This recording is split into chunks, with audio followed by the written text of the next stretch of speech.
Guadalupe Correa. Guadalupe, buenas tardes. Buenas tardes, Julio. ¿Cómo estás? Un placer estar con ustedes, con José y con Víctor Ronquillo. Muy bien, gracias. Don José Reveles, buenas tardes. Pepe Reveles, el micrófono. Estamos, bueno. Julio. Ya. Adelante, estamos, Pepe. Estamos ahí. Sí, ya estamos en vivo, ya estamos al aire, como dicen los clásicos, Pepe. Víctor Ronquillo, buenas tardes. Hola, buenas tardes. Pues aquí con muchas ganas de entrarle a la reflexión compartida, a la información y a estos temas, Julio, que son ahora sí que candentes y de interés nacional, como dirían también los clásicos. Así es. Gracias, Víctor. Guadalupe, ¿con qué deseas comenzar? Tenemos un montón de temas. Con el que tú desees, por favor, vamos a iniciar. Sí, Julio, está muy bien. Mira, podríamos empezar con el tema internacional, si quieres, con el tema de la migración, el tema de los haitianos y lo que se está haciendo ahorita mismo en cuestión de política y este gran espectáculo mediático que se está utilizando para mover al público del lado de la derecha de estadounidense y del lado de la izquierda, sin entender realmente cómo llegamos a dónde llegamos. Las rutas migratorias del sur del continente, y hablo particularmente desde Chile, desde Brasil, desde Guyana, desde donde empiezan muchos migrantes extracontinentales y muchos migrantes también caribeños. Esto es muy importante porque lo que estamos viendo ahorita no es nuevo. Las metodologías de tráfico humano, los medios de que las personas cruzan por varios países, no es nuevo. Esto ya ha estado verificado, ya ha estado documentado, el paso tan peligroso por la selva del Darién en Panamá, también la frontera entre Panamá y Colombia, las lanchas, el encuentro de los migrantes con la selva, con los animales de la selva y también con los narcotraficantes. Es algo que ya tenemos muy bien documentado. Es muy interesante cómo de pronto supuestamente llega una caravana al sur de México, de eso hablamos la semana pasada, y de pronto llega a Estados Unidos sin que las autoridades estadounidenses supuestamente sepan que llegaron todas estas personas, ¿no? En realidad, como se dijo anteriormente, lo que deriva, lo que está en la base de estos movimientos, pues sí es la necesidad humana, ¿no? La necesidad de seguridad, la necesidad de trabajos y la posibilidad de que haya trabajos en los Estados Unidos. Pero me parece interesante el tema de que realmente de pronto los estadounidenses se asustan, que los republicanos empiezan a decir, el gobernador Greg Abbott, que haya un estado de emergencia, lo cual quiere decir cerrar las fronteras y de alguna forma deportar a todos, regresarlos, repatriarlos a todos. Eso es un estado de emergencia para ellos. Y por el otro lado, la administración demócrata, sin tomar una posición clara. A mí me quedan nada más ciertas preguntas, creo que voy a dejar a mis compañeros que hablen, pero ¿cómo llegaron ahí estas personas? ¿Cuáles son las redes de tráfico humano que ha habido detrás de estas movilizaciones? He hecho varias entrevistas en los últimos 3 años y en el año 2019 algunos cubanos me relataron este camino. Y es toda una serie de autoridades corruptas, de traficantes de personas, de organizaciones que van facilitando este camino. Porque Estados Unidos, con tantos recursos que tiene, no ha podido, supuestamente llegan de sorpresa y se genera la percepción de una crisis, ¿no? La percepción de lo que le llaman ellos un surge, un surgimiento grande de personas en la frontera, cuando no son tantas y que realmente este tipo de imágenes se han utilizado para asustar al público estadounidense sin realmente dar ninguna política humana para reubicar a las personas, sino simplemente dejarlas pasar para que sigan siendo ciudadanos de quinta y no tengan estatus migratorio. Esto es algo muy importante porque las personas siguen pasando, las personas están pasando a Estados Unidos. Había, parece ser que 15,000, ahorita hay mucho menos personas en Del Río, Texas, y las personas siguen pasando pero sin estatus. Pareciera ser que sistemáticamente este sistema está funcionando, como he dicho muchas veces, para la explotación de los seres humanos y para la explotación política de estas imágenes, con todo el conocimiento de las redes que están posibilitando este traslado, pero al mismo tiempo posibilitando un traslado tan peligroso que pone a muchas mujeres, por ejemplo, en la selva del Darién, en un peligro enorme. Si nosotros vemos la cobertura en las noticias, muchas mujeres han estado violadas en los últimos meses, son violaciones masivas a mujeres, ¿no? En la selva del Darién. Entonces, habría que preguntarnos un poco mejor por qué se deja que esto suceda y por qué no se están tomando las medidas que se pueden tomar, porque esta gente puede perfectamente trabajar en México, trabajar en Estados Unidos, el mercado estadounidense tiene cabida para ellos. Gracias, Guadalupe Correa. Vamos con Víctor Ronquillo, porque veo que Pepe todavía trae ahí problemas técnicos, así es que mientras los arregla, vamos con Víctor Ronquillo. Víctor, ¿qué opinas sobre este tema que ha puesto sobre la mesa Guadalupe Correa? Bueno, mira, yo, digamos, me parece que es posible pensar y responder a esta pregunta clave que realiza Guadalupe en términos de quiénes son los beneficiarios de esta crisis migratoria, que no podemos negar tampoco su realidad. Hay 15,000 personas, hay aviones de personas deportadas a Puerto Príncipe, hay una presencia lamentable de migrantes en la Ciudad de México en condiciones deplorables, en Nuevo León, en Monterrey. Es decir, a mí me parece que la respuesta de a quién beneficia tiene que ver, pues otra vez, con estos sectores oscuros a quienes conviene el negocio que determina la seguridad en términos de la migración. Y este negocio es un negocio mundial ligado a las empresas fabricantes de armas, a las empresas diseñadoras de los muros que pueblan el mundo. O sea, es increíble cómo se han multiplicado los muros aún en época de la pandemia, pero tampoco yo puedo aceptar que estas 15,000 personas y contando, pues sean víctimas de lo que podemos considerar una conspiración profesional. De ninguna manera. Ahí está la realidad. Estas personas deben ser consideradas desplazados por la violencia, desplazados por la pobreza, desplazados por la corrupción política y también desplazados, obviamente, por catástrofes naturales y por la realidad del cambio climático, ¿no? A mí me parece que lo que está ocurriendo también nos debe hacer pensar en cómo este paradigma de la seguridad en términos del tema migratorio ha mostrado su ineficacia a nivel del continente americano y a nivel mundial.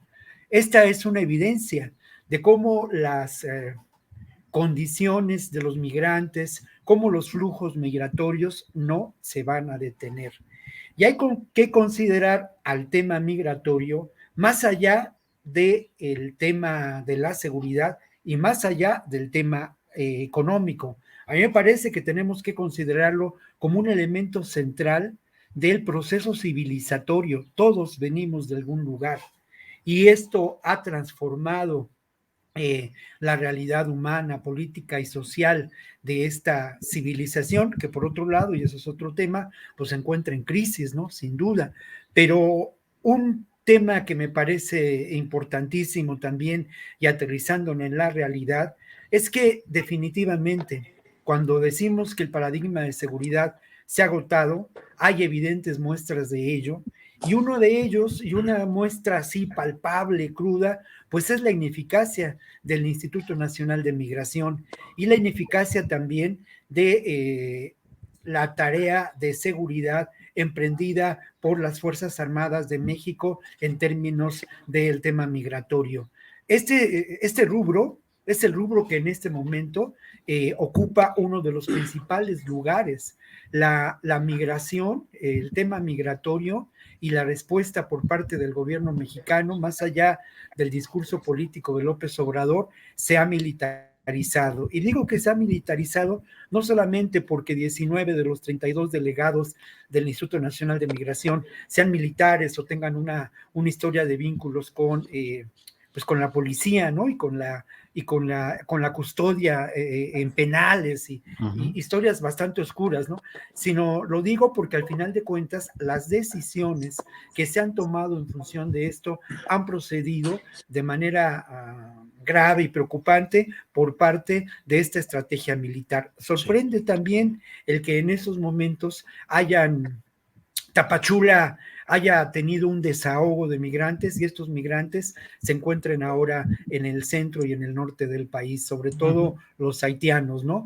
Ahora, respecto, lo voy a decir muy brevemente, Julio, pero lo otro que es importante señalar es que de alguna manera en este conflicto que existe en este gobierno sobre el tema migratorio, hay también una parte que me parece que en este momento es preponderante para atender el tema desde una perspectiva diferente, desde una perspectiva económica, en donde se busca la instalación de los programas Construyendo Futuro con los jóvenes y Sembrando Vida en el Triángulo Norte, sobre todo. Y también se habla, también López Obrador habla de cómo esta fuerza de trabajo de los migrantes puede ser aprovechada para mejorar las condiciones de productividad en nuestros países.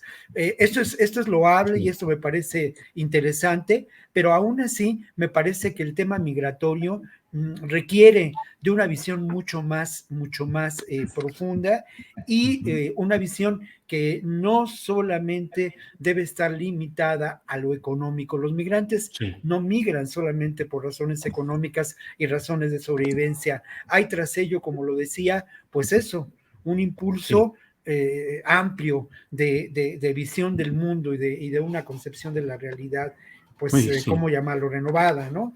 Sí, gracias, Víctor. Pepe Reveles, José Reveles, ¿qué opinas sobre este tema de la migración, los haitianos, la migración más allá del paradigma de la seguridad? ¿Cuál es tu opinión, Pepe? Pues mira, me parece que el tema migratorio es multifactorial. No se puede atribuir a una sola causa, como ya se ha dicho aquí, sino que confluyen muchas de ellas. Y sobre todo algo que sí puede resumir el sentido de la migración es lo que decía Víctor, ¿no? Este proceso civilizatorio que se da en todo el mundo. Yo creo que la frontera México-Estados Unidos es uno de los lugares en donde se da mucho más movimiento que en el mundo. Por supuesto está todo el Mediterráneo, todo el asunto de África hacia Europa, pero aquí nosotros tenemos este problema de muchas décadas. Creo que lo que está haciendo el gobierno de México es contener no a los migrantes, no contener la migración, sino contener el problema que le puede causar en un momento dado rebasar las capacidades del país, dando salidas pues inmediatas, como es el caso de los haitianos que ya vio la autoridad en Ciudad Acuña y que les ofreció regularizarlos, y que creo que es un paso interesante, incluso riesgoso en función de las capacidades del propio país para dar ocupación a sus propios habitantes. Estos programas que menciona Víctor, que tienen que ver con Sembrando Vida y Construyendo el Futuro para los jóvenes, esas oportunidades económicas que tocan solamente la parte de la ocupación de los empleos, de la ocupación temporal a veces, ¿no? De la gente en su lugar de origen, pues es parte de la solución, pero no es la solución, ¿no? Todavía no es la solución. Hay la insistencia del gobierno de la Cuarta Transformación de convencer a Joe Biden a través de Kamala Harris y directamente de que le den ayuda a Centroamérica, que le den ayuda a los países del Triángulo Centroamericano, porque en vez de gastar dinero en la famosa iniciativa Mérida, eso, no queremos helicópteros artillados, dijo el presidente, no queremos armas, queremos que haya dinero para el desarrollo de la región. Creo que es atinada la política, pero no es una política de hoy para mañana. Falta muchísimo para que esto pueda aterrizar y va a depender exactamente de la de la capacidad que tengan los Estados Unidos de soltar esos recursos, porque los tienen y la mejor manera de combatir el flujo de migrantes que no desean que invadan el sur de Estados Unidos, pues es exactamente invirtiendo muchísimo. Basta decir que en una sola guerra en Afganistán invirtieron más de $200 mil millones. ¿Cuánto pueden invertir aquí? No llegan ni siquiera a invertir 1.000 o 2.000 millones. Creo que les falta un enfoque, una decisión de a dónde dirigir sus esfuerzos económicos para, mediante esa medida, tratar de frenar el flujo y, claro, por supuesto, no dejar a México como el país sándwich, ¿no? En donde tenemos la presión de los migrantes y tenemos la presión del rechazo de los Estados Unidos para que se queden aquí. Bien, gracias, José Reveles, muchas gracias. Guadalupe Correa, y dentro de todo esto, por ejemplo, surgen noticias como la que habla de que Estados Unidos está triplicando la recompensa para los datos que ayuden a la captura del Mayo Zambada, que es conocido o reputado como el jefe máximo del cártel de Sinaloa. Se dice que se ofrecen de 5 a 15 millones de dólares. ¿Qué opinas de esta noticia, Guadalupe? Sí, me parece interesante. Quiero tocar y voy a juntar estas dos respuestas en una. Este comentario de Víctor con respecto a esta gran conspiración internacional con relación a la migración, pues el tema, la palabra conspiración, pues se oye mal, ¿no? Pero sí hay conspiraciones y sí hay, sí hay grupos de poder, grupos de interés más poderosos y tienen más capacidad de conspirar para lograr sus intereses. En este sentido, muchas de las cosas que a veces se dicen en esta mesa podrían parecer una hipótesis de conspiración, porque podríamos hablar de lo que está sucediendo con el tema de la política de drogas de Estados Unidos o con el tema del manejo de las migraciones o de la facilitación de los procesos migratorios. En realidad, las personas que no conocen muy bien el tema en el campo, no han dado un seguimiento a los procesos de facilitación de la migración por parte de los coyotes, por parte de las autoridades, por muchas cuestiones. El tema de la migración, como el tema también de política de droga, tiene que ver con grupos de interés y es muy importante entender que aunque las personas necesitan migrar, los movimientos sociales, hay desigualdad, un movimiento social no se da si no se dan si no hay diferentes aspectos, diferentes recursos económicos, capacidades de liderazgo, marcos de enmarcamiento, como dicen las teorías de movimientos sociales. Aquí también quiero ir con esta otra, ¿por qué el gobierno estadounidense estaría haciendo o poniendo el ojo en un narcotraficante que, si bien es importante, las redes de tráfico de drogas ya no funcionan como funcionan antes, ya no tenemos estas estructuras familiares, liderazgos, capo que decide todo lo que va a suceder, gran padrino, ya no funcionan así las redes de tráfico de droga. Además, tenemos la distribución de otro tipo de sustancias para producir drogas sintéticas que vienen de otras partes del continente. Entonces, en realidad, el tema del Mayo Zambada o el tema de los liderazgos es más bien un espectáculo que probablemente está destinado a tener un impacto en política. No entiendo y no podría decir, porque esto de plantear algunas hipótesis donde supuestamente hay una conspiración o probablemente ciertos grupos políticos o administradores públicos en cierto país tratan de tomar ciertas decisiones o de dar ciertos mensajes a través de este incremento, por ejemplo, en la recompensa para agarrar al Mayo, ¿no? Este tipo de cuestiones han sucedido a lo largo de todas estas décadas.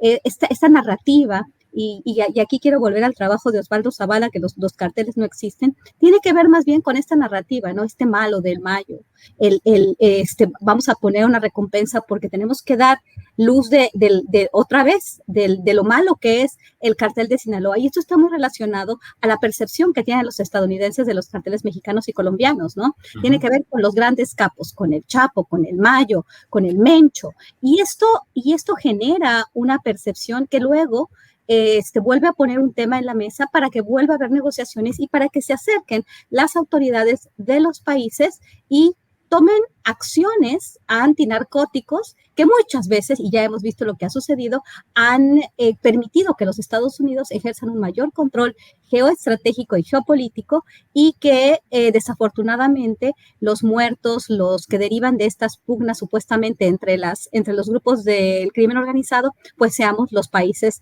en desarrollo. Me parece un poco hollywoodesco, un poco para generar esta percepción de que otra vez viene el cartel de Sinaloa, de que vamos por el Mayo, porque el Mayo está escondido y este cartel va otra vez a hacer de las suyas, ¿no? Los estadounidenses son muy dados a generar este tipo de percepciones, tanto en su política interna, esto lo hemos visto con el tema de la guerra contra el terrorismo, cómo se plantean, ¿verdad? Cómo fue lo de Osama Bin Laden durante los años antes de que muriera, cómo se plantean enemigos, cómo se personaliza este tipo de procesos, ¿para qué? Para tener un impacto en política. Es simplemente eso.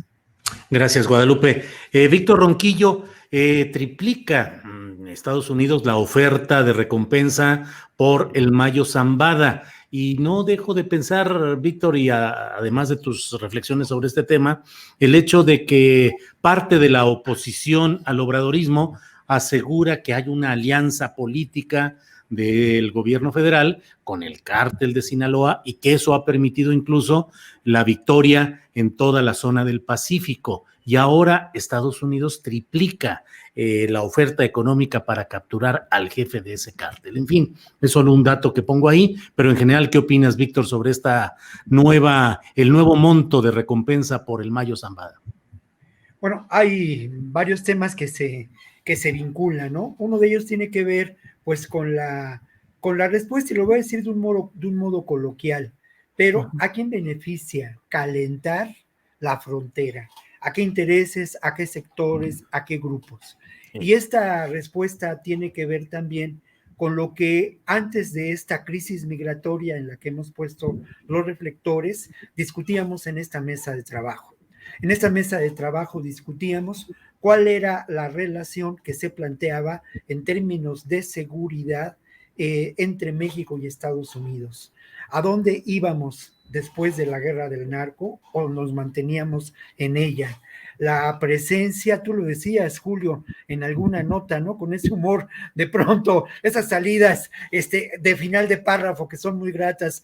Puta, se les hizo costumbre venir a los representantes de las agencias de seguridad de Estados Unidos y a estos altos mandos, ¿no? Mallorcas y compañía. Entonces, bueno, esto me parece que está en este mismo marco de referencia, ¿no?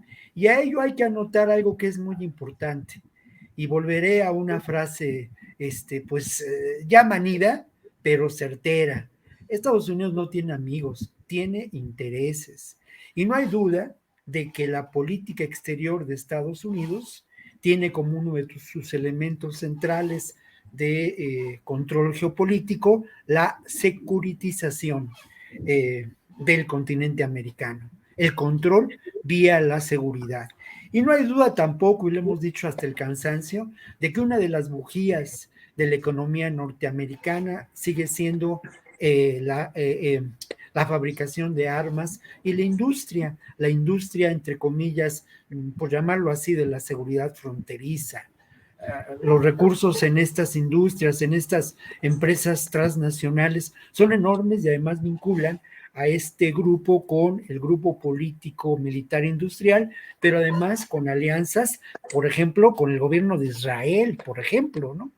Entonces hablamos de sectores profundamente oscuros, profundamente conservadores, a los que en estos momentos alarma en buena medida lo que ocurrió antes de la pandemia. ¿Y qué ocurrió antes de la pandemia? Pues una insurrección, efecto de la crisis de este sistema mundo en el que nos encontramos.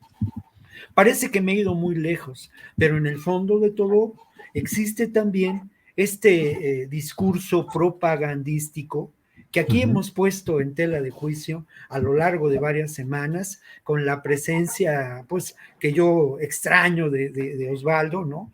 En donde este discurso, pues, ha permitido justificar acciones, establecer medidas para que prevalezca el gran negocio del control militar del continente, de nuestros países, por parte de este sector oscuro de la economía mundial y estadounidense, ¿no? Entonces, todo ello tiene que ver, pues, con esta nueva andanada, ¿no? Que seguramente se realizará de búsquedas, de acciones, y lo que a mí me preocupaba mucho, y lo mencionaba la semana pasada, y lo he pensado, ¿no?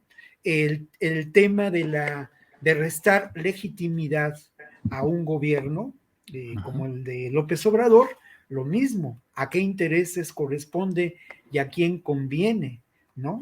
Dentro y fuera de este país. Bien, gracias, Víctor Ronquillo. José Reveles, ¿qué opinas de este tema de la 3 veces más el monto de la recompensa que ofrece Estados Unidos por la captura del Mayo Zambada? Pepe. Bueno, estamos frente a una... Sí, adelante. Estamos frente a una política muy anticuada, ¿no? Hay que recordar las recompensas del viejo oeste, ¿no? A los asaltabancos y asaltadiligencias, y cómo no sirve de nada capturar capos, mientras las estructuras de operación de siembra, transporte, comercio y exportación de drogas no se modifiquen. De nada sirve capturar al Mayo, al Chapo o a quien sea, ¿no? Me parece que es una forma ya muy vieja y poco rentable incluso de tratar de capturar a una persona. Acuérdate que por Caro Quintero están ofreciendo 20 millones de dólares y tienen bastantes años, desde el 2013 por lo menos, que no lo pueden capturar. Entonces, creo que sale sobrando triplicar o cuadruplicar los montos. Pero de todas maneras es importante desde el punto de vista de que se trata justamente del cártel que sigue siendo hegemónico, que no ha sido todavía desbancado por el cártel Jalisco Nueva Generación, hay la decisión de Estados Unidos de por lo menos ir tras su jefe visible. Pero este jefe visible le dijo a Julio Scherer en aquel famoso encuentro, que poca entrevista, pero más bien encuentro con el que fue director de proceso, le dijo: mira, mientras me capturan a mí o me extraditan o me matan, hay 1000 esperando mi lugar. Tiene toda la razón el Mayo. Es decir, la captura de un líder, su extradición o su abatimiento no tiene nada que ver con el funcionamiento de un grupo. El grupo criminal, que por cierto invierte sus ganancias en Estados Unidos, entre otros lugares, muy principalmente en Estados Unidos, pues sigue operando. Su hijo fue perdonado, vamos a decir, le quitaron el proceso penal y le dieron una condena a modo muy relativa, de menos de 15 años. Ya va a salir libre el Vicentillo. Le quitaron 1.353 millones de dólares según las autoridades y el fiscal de Estados Unidos que lo juzgaron administrativamente sin que llegara a una corte. Y pues ahora saldrá libre y saldrá a ayudar a su padre, porque no veo de otra manera que después de que toda la vida ha permanecido sin poder ser capturado, pues ahora sí lo vayan a capturar. No hay algún elemento nuevo que permita suponer que ahora sí va a ser capturable Ismael El Mayo Zambada. Gracias, José Reveles. Guadalupe Correa, pues en estos días, en estas horas recientes, el pasado 21, es decir, el martes, estuvo Rosa Isela Rodríguez, la secretaria de Seguridad Pública, en una comparecencia ante senadores para hablar de hacer la glosa del tercer informe de gobierno en lo relativo a seguridad. Y dijo ella ahí: no venimos a ganar una guerra, venimos a ganar la paz. Y también dijo que abrazos no balazos no quiere decir cruzarse de brazos. ¿Qué opinas tanto de los datos que ahí se emitieron como de estas formulaciones declarativas de la Secretaría de Seguridad Pública, Guadalupe? Pues a mí en realidad me gusta por lo menos el discurso, ¿no? Abrazos, no balazos, pero sin quedarse cruzado de brazos, me parece que es la manera en la cual deberíamos entre todos, ¿no? Porque muchas veces estamos simplemente criticando al gobierno mexicano sin hacer nada por los espacios en los que tenemos, ¿no? Me parece importante esta idea porque definitivamente la denominada guerra contra las drogas, la militarización de la seguridad pública fue un rotundo fracaso. Y este rotundo fracaso nos lleva hoy en día a tener que hacer uso del ejército mexicano para para cubrir las labores de seguridad pública con todo lo que ello conlleva y conllevará. Independientemente del plan que se tenga para hacer de la Guardia Nacional una fuerza policíaca semimilitarizada efectiva, una fuerza policíaca semimilitarizada que no viole derechos humanos, el entrenamiento mismo de personal de la Guardia Nacional no es muy proclive a que no se violen los derechos humanos. También con las redes de corrupción, el hecho de que llegue un nuevo gobierno que se dice no ser corrupto, como ya hemos visto estos años, no necesariamente va a llevarnos a una paz o a un país sin corrupción. Un país transparente y sin corrupción, como lo hemos visto. Hay muchos problemas, pero también hay algunos aciertos, y creo que esta visión de no continuar con una estrategia que fue totalmente fallida, y esto tal vez lo vamos a platicar más adelante con las investigaciones del caso Ayotzinapa, cómo todo esto se deteriora, cómo todo esto sale a la luz, cómo toda esta cloaca, cuando, por ejemplo, la oposición habla de que el presidente, por darle la mano a la mamá del Chapo, es parte y está protegiendo al cártel de Sinaloa, pues bueno, vamos entonces a ver quién fue el que aparentemente, de acuerdo a las pruebas que dice tener los Estados Unidos y por eso arrestaron a Genaro García Luna, pues era el hombre fuerte de la seguridad en México, el que operó perfectamente la estrategia de Kingpin, yendo contra los capos, haciendo todos estos operativos para desmantelar las agrupaciones dedicadas al tráfico de drogas. Creo que esta visión me gusta.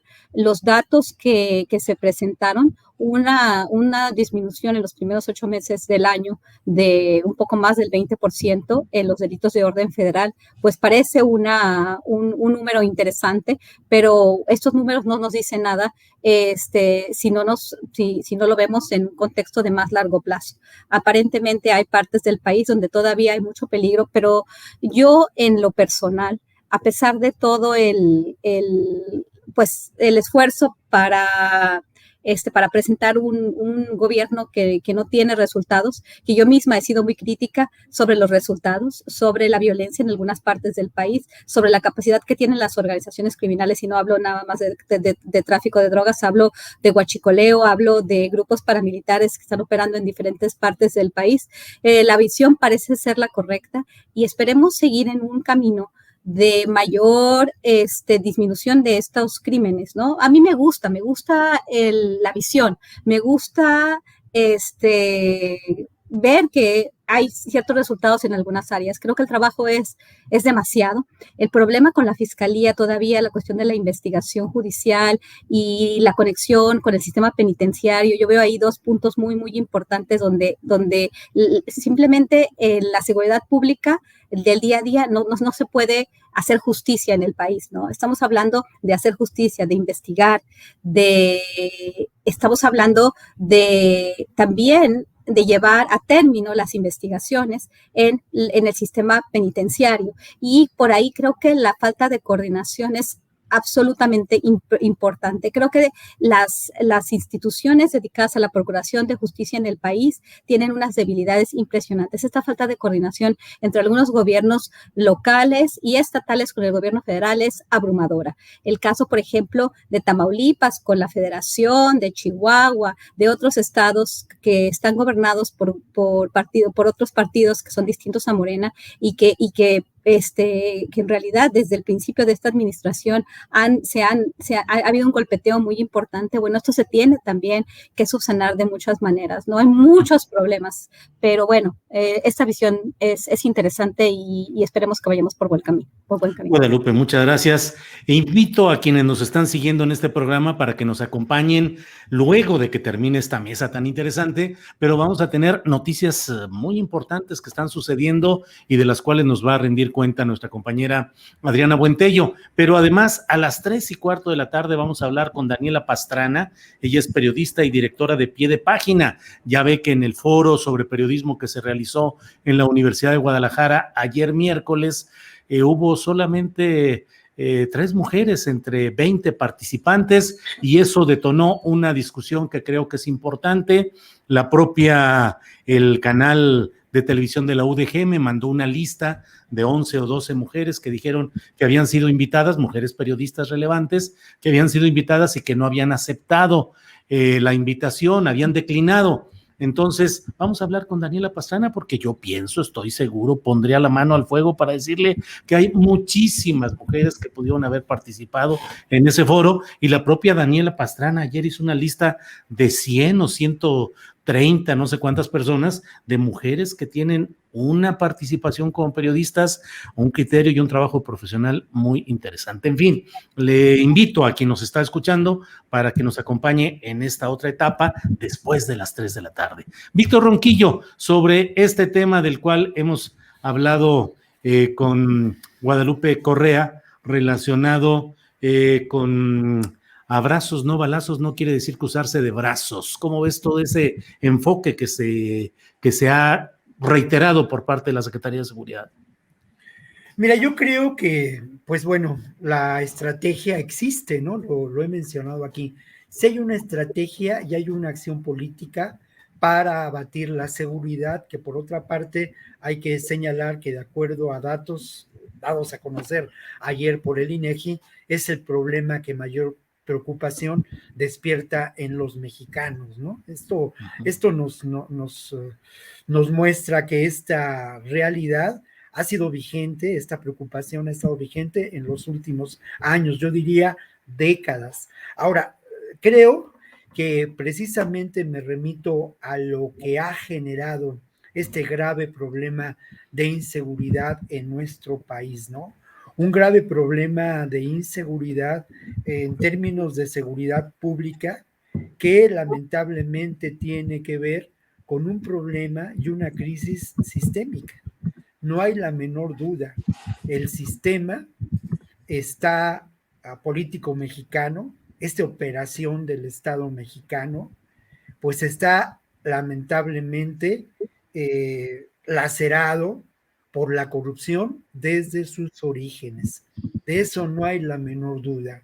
Y esto, a la vuelta de los años, a la vuelta de décadas, y con la presencia de un proyecto político y económico como el neoliberalismo, pues generó todavía mayores problemas, además con una realidad geopolítica de la que nos ocupamos hace unos minutos, con la presencia de Estados Unidos y sus intereses hegemónicos.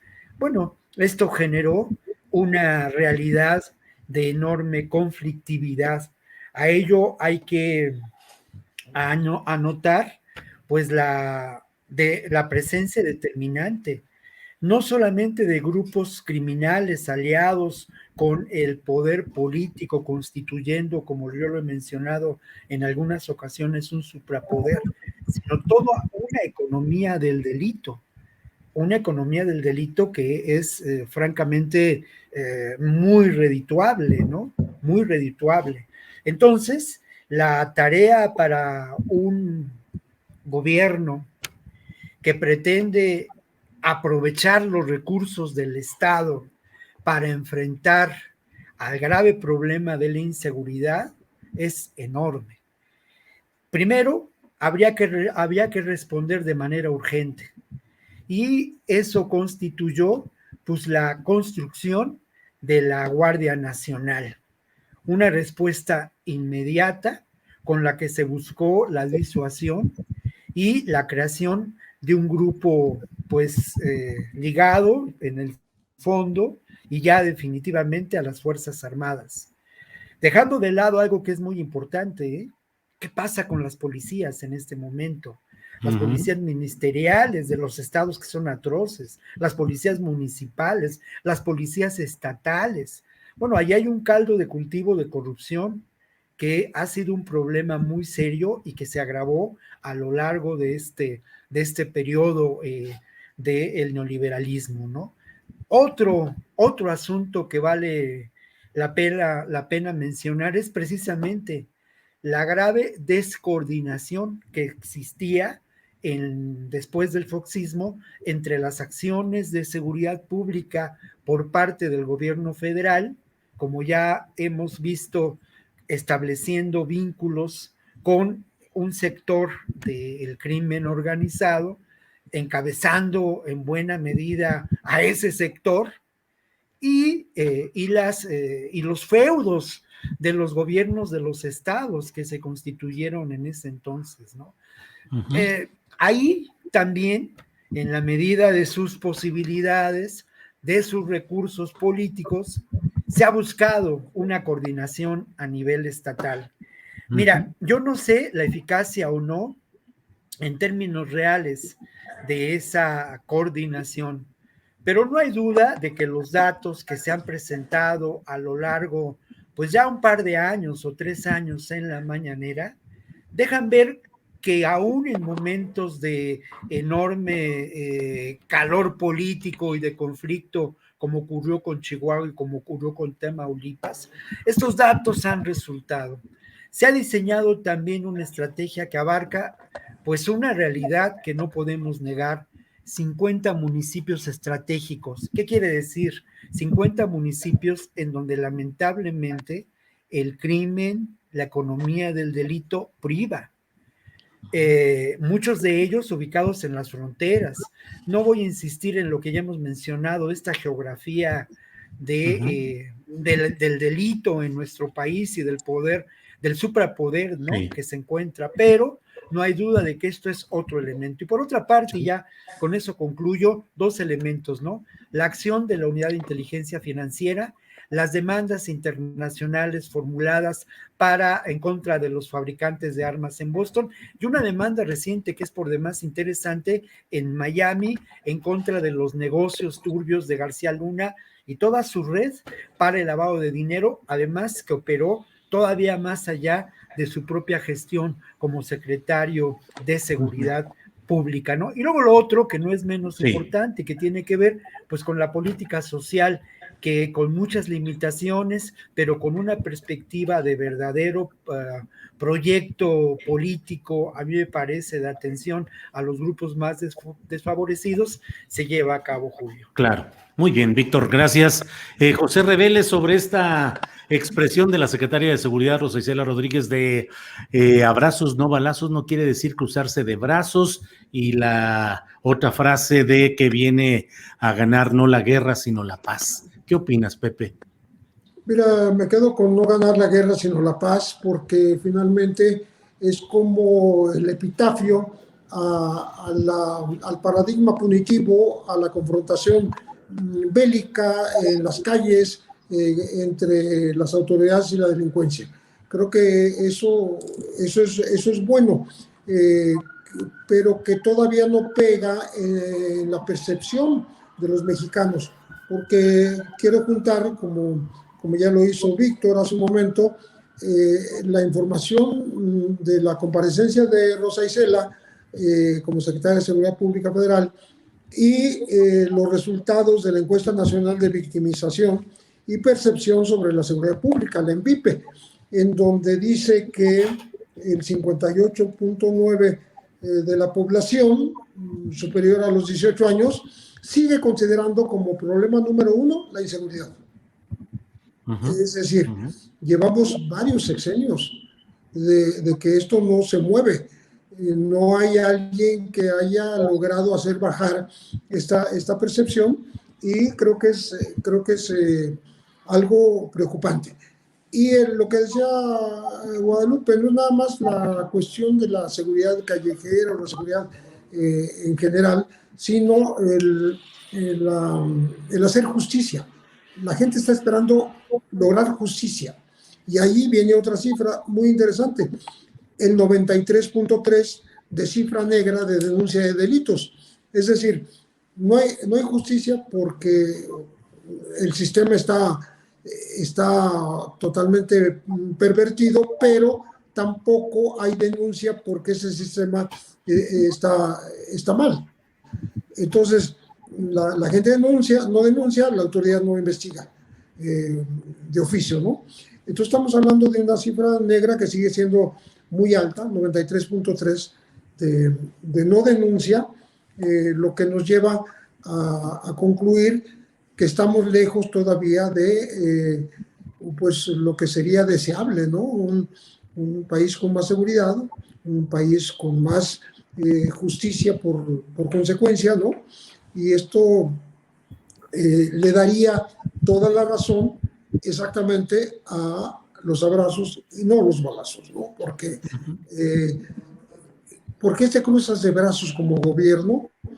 Pues porque no hay quien no hay quien te esté exigiendo que hagas cualquier movimiento, ya sea en materia de seguridad, en materia de justicia, y por supuesto, si no hay esa presión ciudadana, pues tampoco hay una movilización muy activa por parte de las autoridades.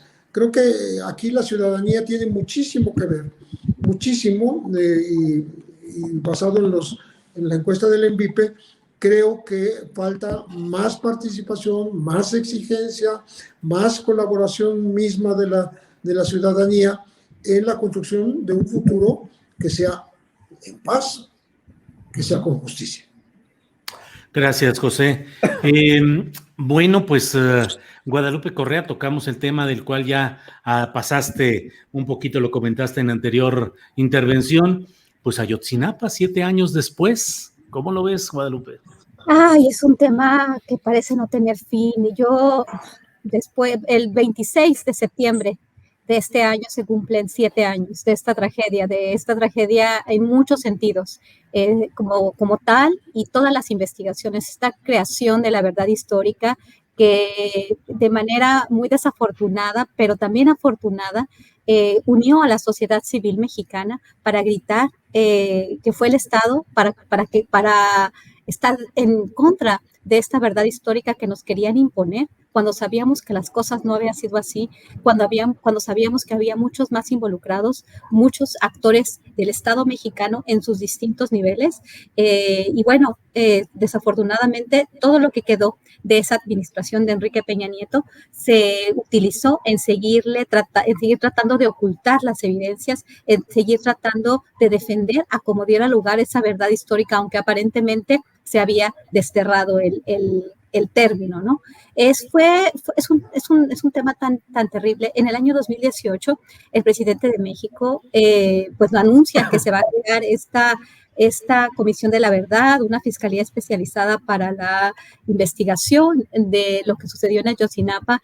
Y bueno, ahorita tenemos un fiscal especial, reuniones del subsecretario de Derechos Humanos, Migración y Asuntos Religiosos, Alejandro Encinas, y me da a veces la impresión, y por eso digo, ¿qué está pasando? ¿No? Me da la impresión de que todo lo que se reconoce, los familiares han dicho, sabemos que algo se tiene que hacer, que no hay verdad histórica, que esa verdad histórica se consiguió con testimonios, con testimonios amañados, con prácticas que conocemos, ¿no? Para hacer que esa verdad histórica quedara como ellos querían que quedara. Desafortunadamente en estos 3 años no hemos visto muchos avances, inclusive uno de los principales acusados en este caso, José Luis Abarca, el ex alcalde de Iguala, y su esposa siguen en la cárcel, pero no se han podido definir bien, no se han podido integrar bien los expedientes donde supuestamente hay pruebas que los incriminan de manera directísima, ¿no? Y siguen esperando un proceso y este proceso no avanza. ¿Qué es lo que está sucediendo? ¿Qué es lo que está sucediendo con relación a la participación de las Fuerzas Armadas? ¿Qué tanto temen o qué no se pueden integrar bien los expedientes en este país? Realmente esto me hace pensar en otros casos. Este es un caso fundamental para entender lo que está pasando en México. Es una tragedia muy importante y no podemos avanzar en esto cuando también lo que está sucediendo en otras partes de la República, pienso otra vez en el caso de Tamaulipas, pienso en el gobernador, que no nos podemos poner de acuerdo, que no puede funcionar las fiscalías especializadas, no puede funcionar todo el aparato de procuración de justicia, de investigación para poder hacer justicia. Realmente esta palabra hacer justicia en todos y cada uno de los niveles que se requiere hacer justicia no está pasando en México. Yo estoy muy decepcionada en realidad con este tema, con el tema de Ayotzinapa. ¿Qué tanto supuestamente se encuentran otros restos, ¿no? de personas en otra parte cercana a los hechos y entonces se va a hacer una investigación? Pero ¿por qué hasta ahorita no tenemos nada, no? Es muy complicado. Yo estoy pues muy descorazonada y pienso que muchas veces en el país se hace un espectáculo también, todos se aplauden, se reúnen, vamos a hacer una comisión de la verdad, o vamos a hacer justicia transicional. ¿Qué justicia transicional? No hay absolutamente nada, si no podemos entregar un expediente. Es muy penoso y vamos a ver si siguen pasando los años, como pasó en el caso de los 72 migrantes de San Fernando, Tamaulipas. Van pasando los años, van pasando 11 años y no sabemos ni siquiera qué fue lo que sucedió. Tenemos uno que otra persona en prisión y ningún expediente bien integrado. Es una verdadera pena. Gracias, Guadalupe. Pues Víctor Ronquillo, lo que nos dice Guadalupe me parece contundente y me parece muy descriptivo de lo que sucede, pero por favor tu punto de vista, Víctor, sobre estos Ayotzinapa 7 años después. Bueno, vale la pena retomar la entrevista que realizaste ayer con Vidulfo, ayer o antier, no recuerdo muy bien. Antier, pero es una entrevista que no tiene desperdicio, ¿no? Y no tiene desperdicio, pues, por la oportunidad en que se realizó, por las declaraciones de Vidulfo y obviamente, pues, por tus cuestionamientos, ¿no? De buen reportero, de buen periodista, de buen analista, Julio, y no es coba, sino es simplemente, pues ahí está el documento periodístico, ¿no? Me parece que hay un par de elementos que yo destacaría sobre esta entrevista, ¿no? Lo primero, que Vidulfo asevera que las dos instituciones que han mostrado mayor reticencia en términos de lo que podía considerarse la investigación del caso Ayotzinapa, pues son, y no sorprende a nadie, la Fiscalía General de la República y el propio Ejército Mexicano. Y lo son, sin duda, porque estas dos instituciones pues responden a la parte más tenebrosa del sistema político mexicano, de una burocracia criminal, en el caso de la Fiscalía General de la República, y de los intereses más retardatarios del Ejército como institución emanada de este sistema político mexicano enormemente corrupto, ¿no? No hay duda de que estas instituciones siguen vinculadas a quienes de alguna manera gestaron no la tragedia, sino las condiciones para que esta tragedia se diera. Lo otro que yo quiero mencionar después de 7 años es que nos mostró el caso Ayotzinapa, ¿no? ¿Qué nos reveló el caso Ayotzinapa? En el ámbito, digamos, de la actuación de los normalistas, de su presencia política en el estado de Guerrero, del normalismo como una tradición de educación democrática, de una izquierda que en ocasiones podría parecer cavernaria, pero una izquierda de verdad de la sobrevivencia como la que existe todavía en el normalismo rural. Eso creo que fue muy importante, ¿no?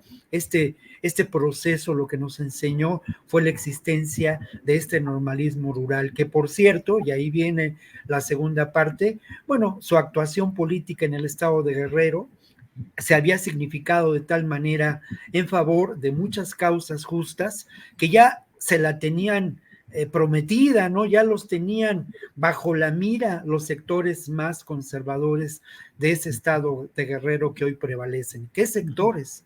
Por una parte, lo que podemos considerar la narcopolítica.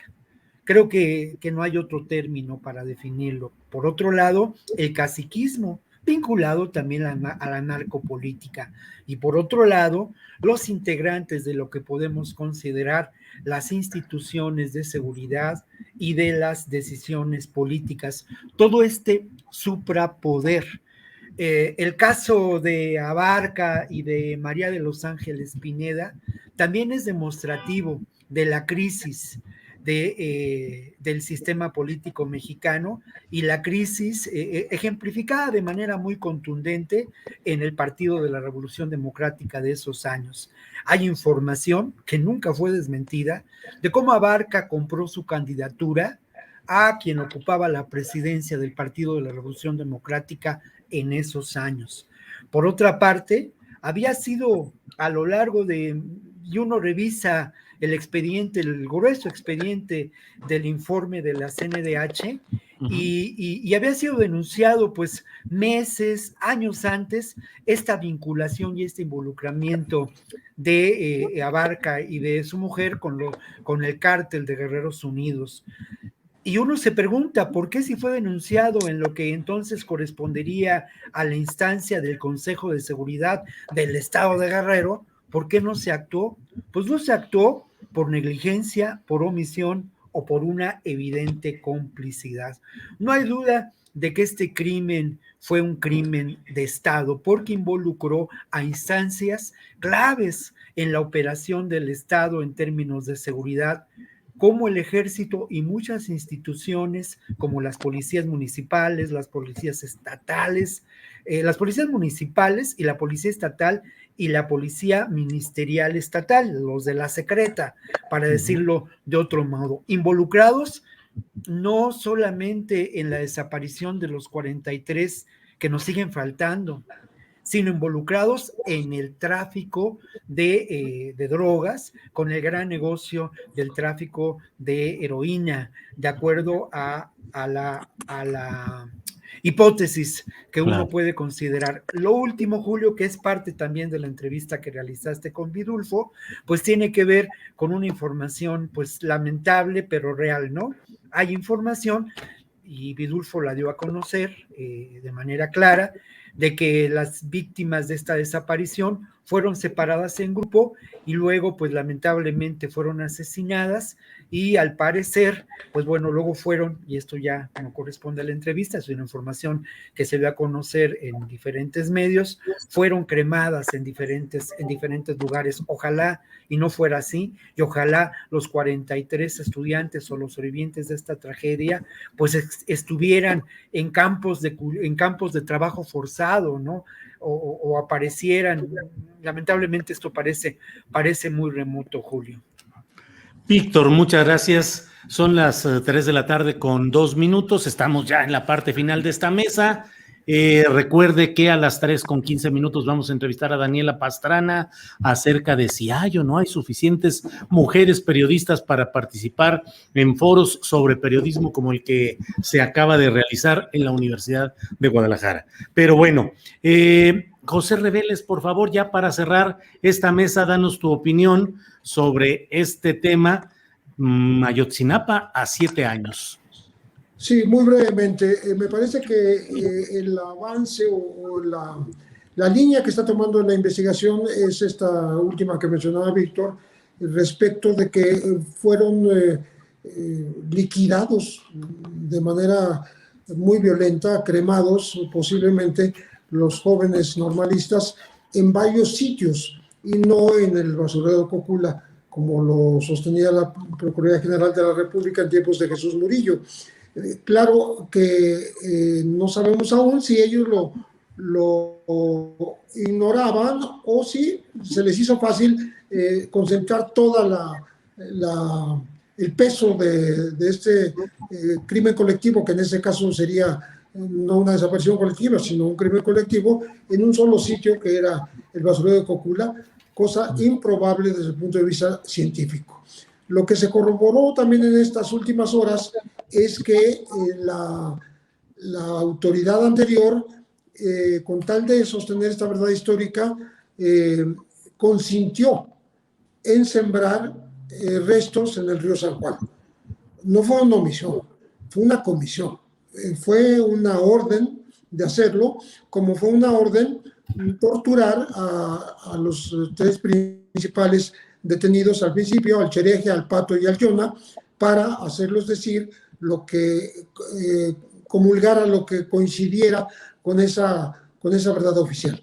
En este camino, pues han hecho perder mucho tiempo que hay que ir recuperando, porque si no, el caso Ayotzinapa va caminando hacia convertirse en un crimen del pasado.